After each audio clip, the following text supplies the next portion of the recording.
அஸ்ஸலாம் வலைக்கம். Hi friends, இன்றைக்கி நம்ம ஃப்ரைடே மினி விளாக் தான் பார்க்க போகிறோம். லஞ்சுக்கு வந்து பிள்ளைங்களுக்கு முட்டை குழம்பு தான் வச்சுருந்தேன். காலையில் பிரேக்ஃபாஸ்ட்டுக்கு வந்து நேற்று அரைச்சி வச்ச ஆப்பமாகவும் இருந்துச்சு. ஆப்பத்துக்கு வந்து கடலைக்கறி எனக்காக வச்சாச்சு. அதில் கொஞ்சம் கடலை எடுத்து பிள்ளைங்களுக்கு ஸ்நாக்ஸ் பாக்ஸில் போட்டு விட்டுட்டேன். பிள்ளைங்க சாப்பிட்டு அவங்க ஸ்கூல் கிளம்பி போயிட்டாங்க.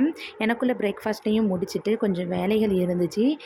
நேற்று வந்து ரெடி பண்ண எலுமிச்சம்பழ ஊறுகாயை வந்து பாட்டிலில் வந்து ஸ்டோர் பண்ணி வச்சுட்டேன். இது எத்தனை மாதத்துக்குனாலும் கெடாமல் இருக்கும். ஆனால் வந்து ஸ்பூன்ட்டு எடுத்துகிட்டு அப்படியே ஒரு ஓரமாக வச்சுட்டேன். இதுதான் ஃபஸ்ட் டைம் ரெடி பண்ணது. மச்சிக்கு வந்துட்டேன், அப்படி க்ளீனிங் ஒர்க்கு பண்ணிடலாம் அப்படின்ட்டு. மச்சில் ஏற்கனவே நிறைய திங்ஸு அப்படி இருந்துச்சு. அப்பாவுக்கும் மாமி கொஞ்சம் வயசானதுனால மச்சில் வந்து எப்படியும் க்ளீன் பண்ண முடியாது.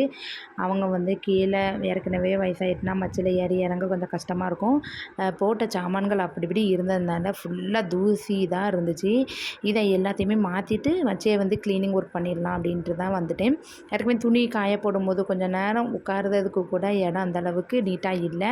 எல்லாத்தையுமே ஒற்றடை அடித்து தூசி எல்லாத்தையுமே தட்டி எடுத்து தேவை உள்ள பொருட்களை மட்டும் செல்ஃபில் போட்டுட்டு மீதி யூஸ்ஃபுல் இல்லாத பொருட்களை எல்லாத்தையுமே மச்சிக்கங்கூடி எடுத்து வச்சுட்டேன். ஏன்னா கொடுக்கக்கூடிய ஆள்கள்கிட்ட வந்து பழசை வந்து கொடுத்துக்கலாம் அப்படின்னு சொல்லி எடுத்து வச்சுட்டு தொடச்சி ஃபேன்லாம் போட்டு காய வச்சுட்டேன். இப்போ தான் கொஞ்சம் நீட்டாக இருக்குது. இந்த 2 சேரிலையும் என்ன உட்காந்து கொஞ்சம் ரிலாக்ஸாக இருந்துக்கலாம்.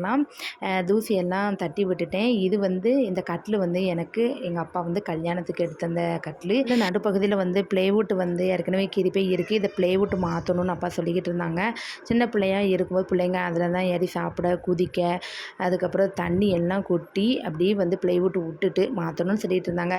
அதை எல்லாத்தையுமே நீட் பண்ணி தொடச்சி விட்ட பிறகு தான் கொஞ்சம் நீட்டாக இருந்துச்சு. இந்த சிலிண்டர் எதுக்கு வச்சுருக்கோம்னா வாசலில் டக்குன்னு வந்து எடுத்து கீழே வச்சிடலாம் அப்படின்னு சொல்லிட்டு ஒரு ஓரமாக இருந்துச்சு. அதையும் தூசி தட்டிட்டு ஒரு பக்கமாக வச்சாச்சு.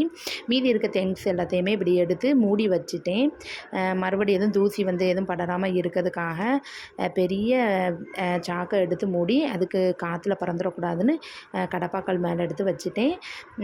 கட்டிலில் வந்து பிள்ளைங்க படுத்தாலும் இனிமேல் ஒரு பிரச்சனையும் இல்லை அப்படின்னு சொல்லிட்டு கட்டிலில் போடுறதுக்கு வந்து பெட்டு இல்லை. கீழே ஒரு கட்டில் இருக்கிறதுனால அதில் போட்டாச்சு.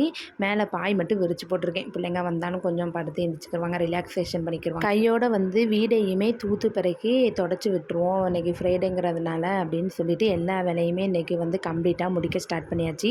எல்லா பக்கமே தூத்து தொடச்சாச்சு. இனிமேல் அப்பா ரூமு மட்டும்தான் துடைக்கணும்.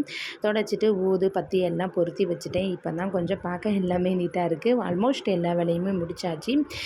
இனிமேல் வந்து துணி மட்டும் துணி போட்டிருந்த துணியை மட்டும் மடித்து வைக்கணும். இன்றைக்கி இப்படி தான் வந்து க்ளீனிங் ஒர்க்காக போயிட்டு நான் இன்னொரு வீடியோவில் சந்திக்கிறேன். என்னுடைய சேனல் பிடிச்சிச்சின்னா மறக்காமல் லைக் பண்ணுங்கள், கமெண்ட்ஸ் பண்ணுங்கள். ஓகே, பாய்.